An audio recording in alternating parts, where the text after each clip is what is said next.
Right, let's see how we got on.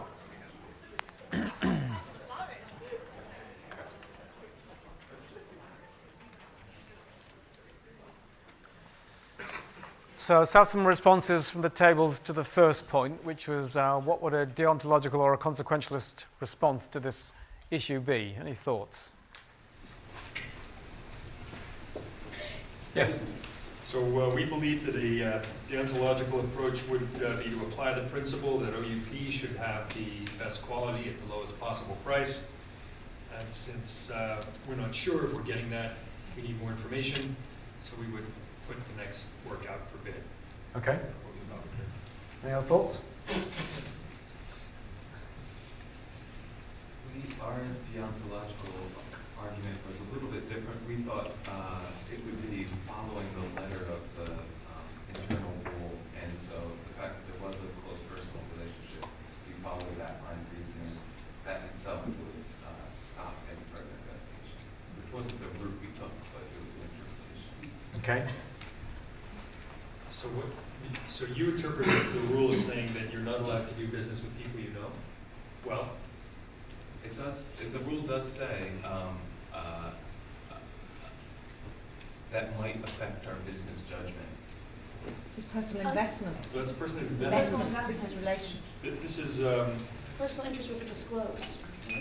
so we don't know if she's disclosed this, but I'm not saying we agreed that that was the path to take. It was different than yours. So we interpreted the rule to be if you have a friend that you do business with, either pre-existing or someone who becomes a friend over time, that's you're to declare it, and if nobody thinks it's a problem, then that's fine, and that's probably happening. So we were just sort of proceeding. But there's a sentence saying marriage manager discovered. Discovered, yeah.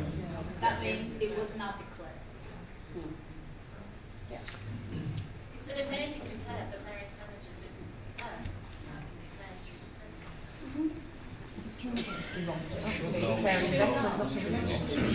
I think the form would need amending anyway, because it does say Sorry, say again. that the form, the conflict of interest declaration, presumably if that first italicized paragraph is right, is asking you to declare an investment that might affect your business decision, not a relationship. So, and all of this is about a personal relationship, so it sounds like maybe you need to beef up the form.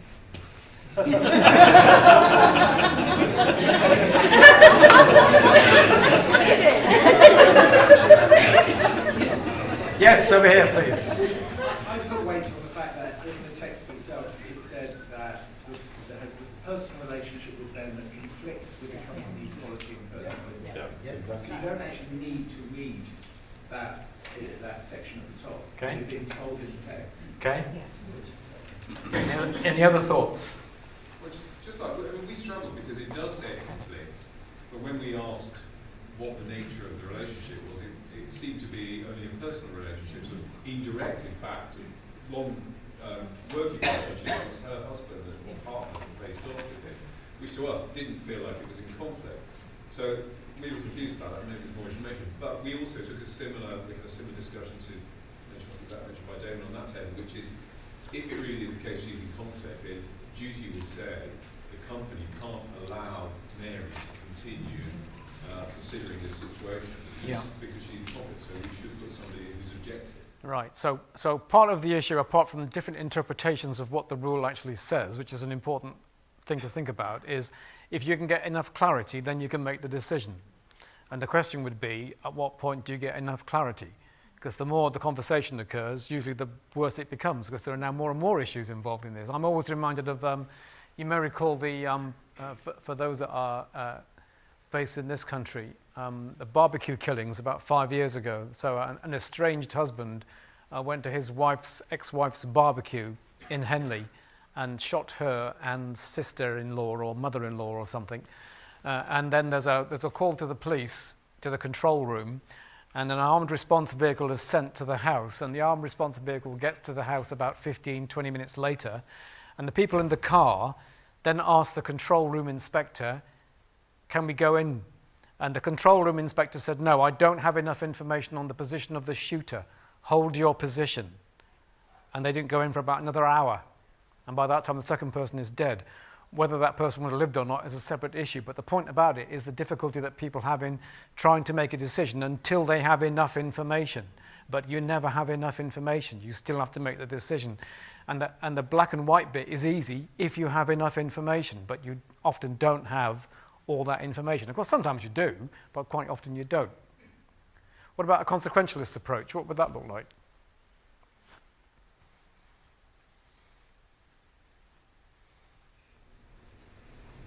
So I think for us that was more associated with having very little idea from the initial brief of what the consequences might be, and therefore a process of discovering the consequences would need to be what we would need to do next before. Yeah. And would that process of investigation give you all the consequences? No. So that's the other part of the problem of that approach, is you don't know what the consequences would be anyway, even if you did the more investigation. So both of these approaches are useful but limited, because you never have enough information for you to be able to say, yes, I'm taking this and it's fine, according to this approach. Any other responses on the first bit, on the deontological or the consequentialist response, before we get on to Ben?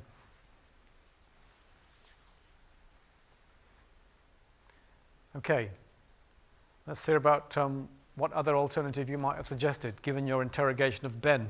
I hope you didn't go any waterboarding. We're not into that kind of stuff.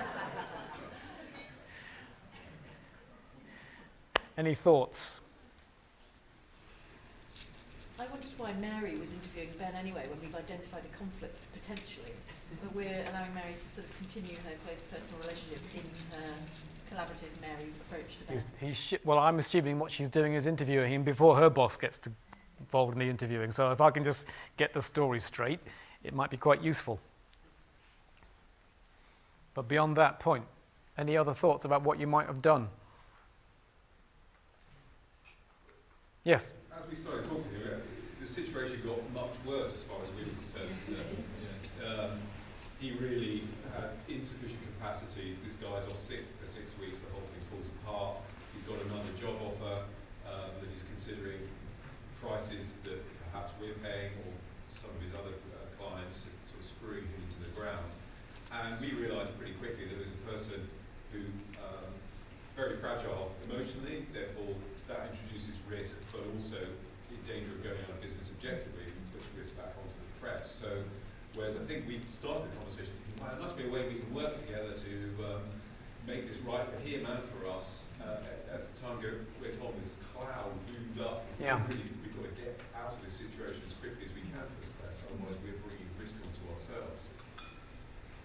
And therefore, did you come to a decision about what you might do? Well, we wanted to try and help him back to his finisher so that we could keep some continuity of supply of him in the very short term, but immediately start work on finding a long-term solution. We did not think that he was going to be it, or there was a strong chance that he would not be it. Okay. Anybody else have any ideas of what you might do in the short term at least? We talked about assessing the work that was with him, trying to look at what we could maybe reprioritise, or whether there was some work we could take. I mean, just so to try and help him find a practical solution to what was a situation that was otherwise bad for us and bad for him. So it's quite an interesting way of thinking about this. If you look at some of the places like Toyota, for example, in terms of the way that they work with their subcontractors, it's slightly different from the way that a lot of Western organisations work with subcontractors. Western organisations, if you take Tesco's, for example, they're renowned as being an organisation that tries to drive the subcontractor down as far as possible. Whereas in theory, some of the original Toyota responses to subcontractors was to work with them, to help them address the problems, rather than to assume that they are going to be exploited or exploiting the parent organisation. So it's a way of thinking about, given the context that you now know about, which is slightly different from the original context, would that enable you to help this person to do something without breaking ethical codes? Of course, this might mean you want to bend the ethical code slightly or interpret it. And we've already seen that the interpretation is actually quite difficult. precisely what the code means is always difficult. If it wasn't difficult, then you wouldn't have any of these conversations. If you knew precisely what the code meant under all circumstances, you wouldn't have these conversations. You just do what the code said. But it's not always that clear. I think also some of them are potentially in conflict with each other or come up against each other. So which one do you prioritise? Is it the conflict of interest? Is it a kind of ethical practice about actually not putting somebody in a personally very difficult situation, be that kind of extended enterprise situation with a supplier? What are the consequences? Do you think about the personal consequences or the company consequences, and which one is valued higher? I think it becomes really... Yes, so part of the problem with the deontological approach is that implies that there is actually a symmetry between all of the duties that you've got. And actually there quite often isn't a symmetry. There's quite often potential conflicts or complete contradictions. So then which one takes priority? And that runs in some senses back to an argument, I don't know if you know Mark Moore's work on public value, which is to try to work out what's the purpose of the organisation. When you've worked out what the purpose of the organisation is, what the values of the organisation, that should in theory help you when you get to these conflictual ideas. What should I do given these two contradictory approaches? Well, if you've worked out what the public value is and you all agree on what the mission statement is, you know what you're supposed to be doing, that will help you interpret which of these things is the most important. But if you don't agree or know what the purpose of the organisation and what the values are, then you're basically at sea.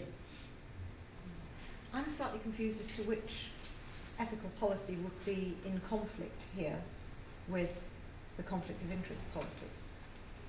Well, I'm not quite sure because I think if you thought conflict of interest, therefore we have to end that relationship. So we have to, let's take it that there is a conflict, which we understood in the text, that there is a conflict of interest or it conflicts with our policy. And that would mean we'd have to exit that relationship or change it somehow. And then thinking about the consequences. Well, if that then puts somebody, if that then actually, and we could see a chain of events where someone would then be in a very personally difficult situation, that doesn't feel like a good ethical thing to do as a company. So then how do you align it's a with different things? distinction. It's not a conflict with another policy, it's actually a conflict with your own moral code. Yeah, and potentially the company's own moral code. But we presumably have a policy that says something like, we will treat our suppliers with respect. Yeah, okay. Yes, we do.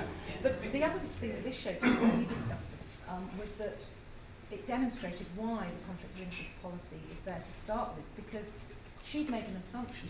She's taken the foot off the accelerator with Ben because his kids were ill and his wife was ill. But in fact, if she'd been doing her job properly, she'd have known that one of his key operational people was out, and she might have worked with him sooner to do what you were talking about, prioritise the work through a solution. And so she was letting her personal relationship actually cloud her professional judgment to even find out what was really going on.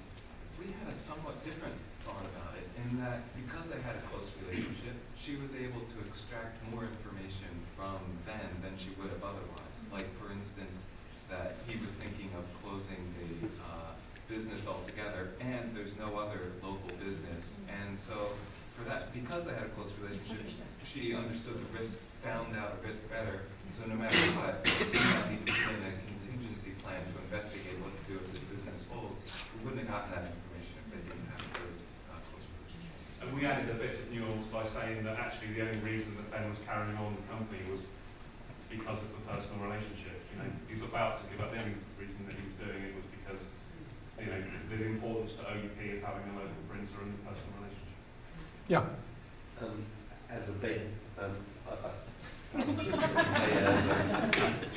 argumentative strategy was partly to do two things. One was to try and make the situation, we described the situation, to introduce more and more and more ethical considerations. And secondly, to appeal to personal relationships, past personal relationships. Despite the fact, I think, as we see over there, I'm probably not the greatest of suppliers. So I think one of the things to be wary of in this is actually people introducing context which is irrelevant to the decisions they make. Any other thoughts? The point that there was a lesson for you here, which is that our risk management and our contingency planning is pretty poor. And if we caught out by this, not particularly good. So the lessons learned would be, you know, should you do better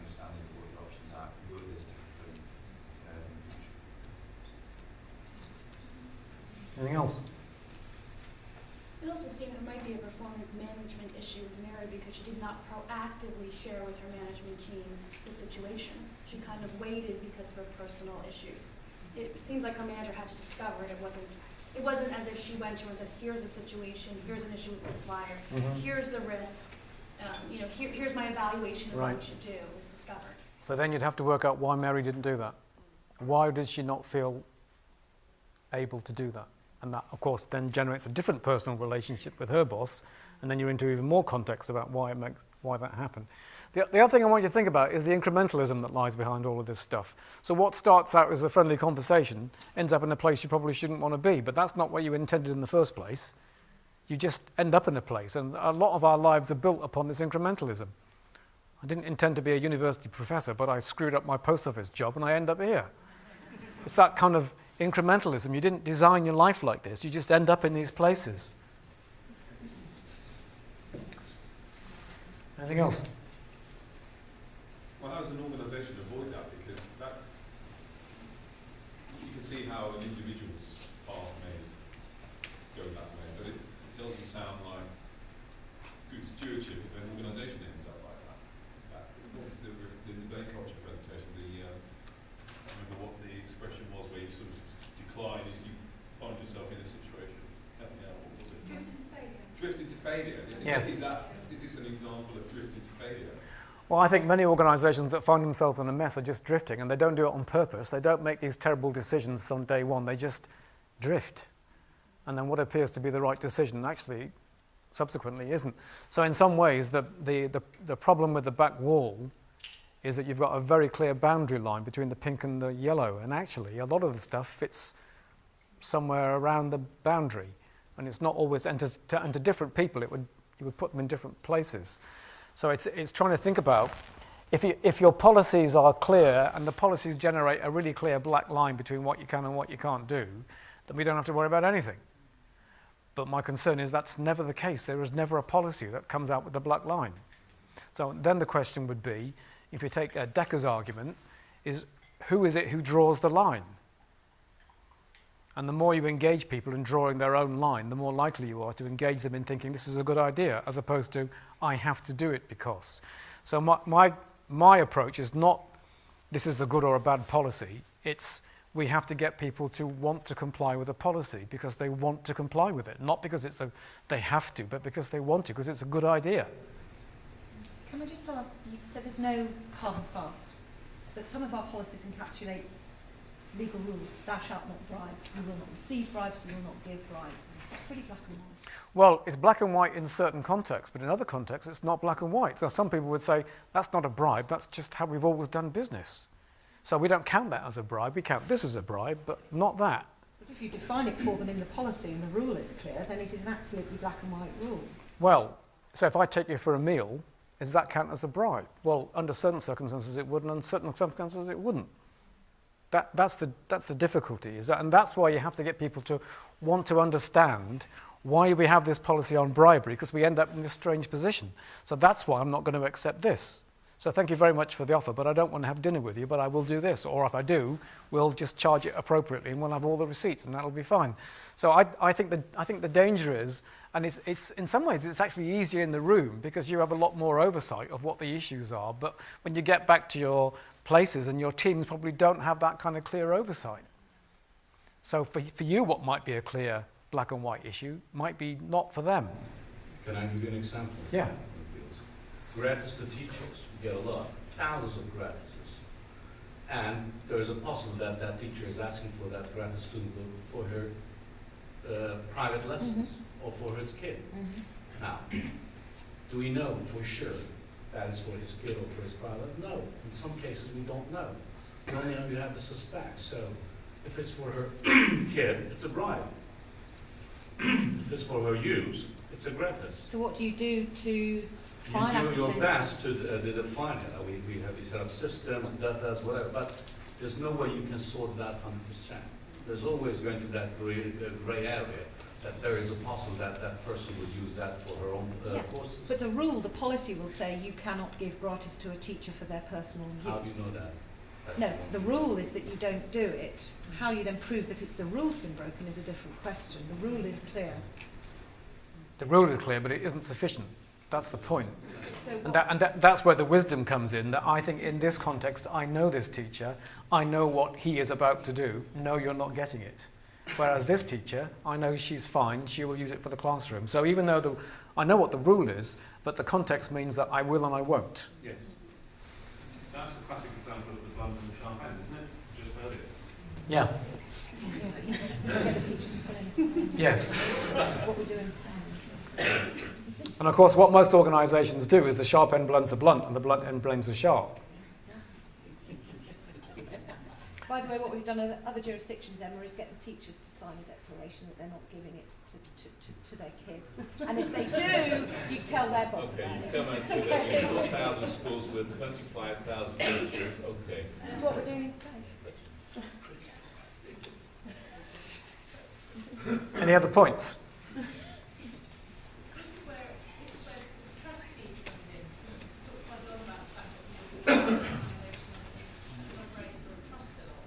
Yeah. I think a lot of us would be very sad to see that go and just rely on policies. I think policies are not going to get us where we want to be in terms of an ethical culture. And I think where this organisation is on that transition between that first story and the second story. Yes. Which is moving into the policies, tick the boxes, where dealing with our accountability and our risk. Actually, how do we then transition into an ethical culture where we have to rely on people's judgment, we have to rely on discussion and learning to help people interpret it and live with it every day. And that's where the trust comes in. So we have to at some point allow that people can be sensible and applying the policy in a defensible and accountable way. Anyone disagree with that? I think that seems to have captured it nicely. I just wasted 2 hours of my life, and you could have said that in a sentence, and we could have all gone home. So I think there is something about that notion of that the trust comes from the relationships, and I can understand I know what the rule is, and the relationship is strong enough for me to be able to say this person is not trustworthy, and this person is, and the policy is absolutely crucial because that enables me to differentiate between these two people. Because I know this person will break the regulation even though he says he's not going to, and this person won't. So it's not that you don't need the regulation. You need Foucault's axis of power. What are the rules? What are the penalties? But you also need his axis of ethics. What am I going to do in this situation? And it's the combination of the two that I'm trying to get you to think about. The one isn't good enough and neither is the other. There is no point in having no regulations and you do what you like, you know what to do, because that leads to all kinds of strange things. And there's no point in just saying, here are the rules, obey them. Because the rules can be either peculiar rules or else they're just ignored. So it's not that in itself isn't sufficient. You need to have both. Any other points? How does an organisation deal with the evolution through this and the development of it? Because if I talk about our policies, they're all quite new, those ethical policies. We didn't used to write this stuff down. Yeah. We tried to codify what we thought were both the legal aspects, which are quite hard to, it's quite easy to define, but also the value-based aspects that we conduct ourselves. But we did it in a, if I'm honest, we sort of slightly top down about it. We wrote down what a small group thought were the values, and we sent them around the place, and we got some comments, and spent forever drafting commas and semicolons. And then we pushed them out, and we were surprised. We thought it was all rather obvious and commonsensical, and we were quite surprised when we got questions back. We said, "I didn't get that. Doesn't make any sense to me. Yeah. That's not how we work." So there was a surprise that we thought we were all brilliant and we all knew what we were supposed to do, but this proved we didn't, even though it's quite a simplistic, superficial. Those policies you can't visualize those policies, and even if you try to do the Apple Computer 64 pages, I accept the terms and conditions type approach, that wouldn't cover it up, or the Enron one. So we're in this funny, it feels like a site, a washing machine. You go, you put something out, it's not right, you try again. And you know that even if you try again and get it more right, the world will have moved on. Yeah. And there'll be new attitudes and new problems Yes. and suggestions. And so we're sitting here thinking, is this a journey that will never end? We will never be in a position where we will satisfy ourselves. Is that okay? Or are we exposing ourselves to enormous risk of failure? So I think it's an issue about constant monitoring. So it is a process or a journey approach rather than an end state. And the real danger is when you get to the end state and you think, that's it, we've fixed it. It's the equivalent of looking at leadership competences and saying, well, we know what they are. That's the end state. But the NHS has been based upon a group of leadership competences that were developed by the Hay Organisation about 12 years ago from interviewing 150 successful chief execs. And those have been the same for the last 12, 15 years. And that is why we have a fantastic NHS. Because, A, this is not necessarily the right group to worry about, and B, things move on. So you have to have this constant monitoring, and you have to work out how come things went wrong in this country. Is that a consequence of was the policy wrong, or do we need to start rethinking what it is? So you have to constantly monitoring it. It's a bit like having a family. It doesn't go away, it just comes back and hits you in a different place. It's constant monitoring. Sorry? If there were I'm sure there'd be a book out there which says shortcuts to ethical problems, but I don't think there are. That's the difficulty. I don't think there are any shortcuts. I think there will always be stuff in the pink. Always. Which is the best organisation you've seen at dealing with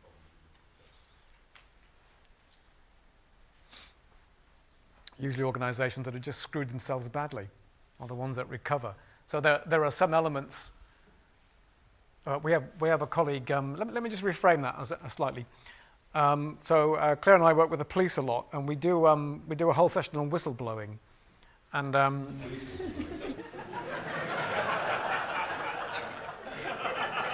that's why we call it whistleblowing. I do the jokes, not you. If I want your opinion, I'll give it to you. So we do the session on whistleblowing, and what we start out is we show this film of an American colonel who whistleblew upon the war in Afghanistan. So he goes to his boss, and he says, the war's not going right, we're doing all this weird stuff, and we shouldn't be doing it, and it's not working. And his boss says, shut up. So he goes to the media, and then the media blow all this stuff up. And we show this film of this guy talking to the media, then we stop the film after 10 minutes and say, what do you think? And of the 60 people in the group, probably a third of them say he should never have whistleblew. He should have just gone to his boss again or gone to the boss higher. And so everyone's now getting into an opinion here about this. This is a kind of group pattern of behavior and permission giving. So you can see permission giving working in groups. So the first person that said something, people tend to comply with that. Anyway, so this whistleblower is now being hailed as the greatest evil since God knows what. And then one of the group stood up and said, I was a whistleblower in the British Army. And I saw stuff in Iraq that should never have happened. And this is what happened. And this is why I told about it. And this is why my life is in a complete mess. This is why my marriage broke up. I don't see my kids. My career was ruined. But I whistleblow and I can sleep at night. I don't have a career, but I can sleep at night. And so in terms of where would be the ethical organisations, my guess would be his part of the Metropolitan Police is extraordinarily squeaky clean. But other bits of the Met would not be. So I don't know that you can say the organisation is necessarily good or bad, but I think you can argue there are some sections that are led by individuals who have a different kind of approach. So the rules are always the same, but how people interpret the rules and what they do and what they allow are different. And as soon as you say an organisation is good, you can be guaranteed tomorrow it will be up in court or something. So I'm not putting my name on the thing, apart from my own organisation. How long have we got? Which is perfect. Any other points?